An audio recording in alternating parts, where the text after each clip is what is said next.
Right, so we got this Discovery 3 2.7 in. It's got a gasket issue, which is something else. But also, the fella, when he brought it down here, he said he had to put the boost on it. So it probably done about 30 kilometres before it got here.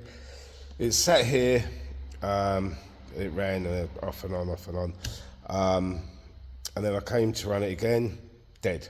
So I've got this little, it's been on charge earlier, so it's sat here probably an hour. It's a Topdon machine. It's a BT100. And they're cheap and they're pretty good. So what we're going to do is find out what's going on with this battery.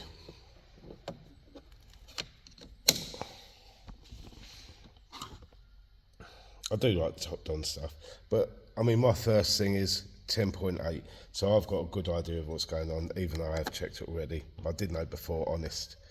So we're on a battery, it's an EN and it's the 800.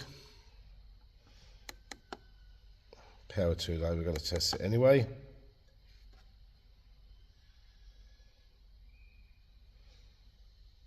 Let's see what it's going to come up with, but really nice bit of kit this is.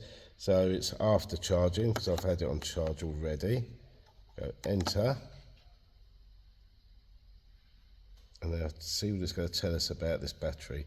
This battery is about 21, so it's about 4 and a bit years old. There we go. And it's come up bad cell replaced, which is when they're sort of showing up at 10 point, whatever it was, 10.8. 10, it's normally a bad cell. Now that's really cool, really good method to it, and it's the Topdon BT100. Nice bit of kit.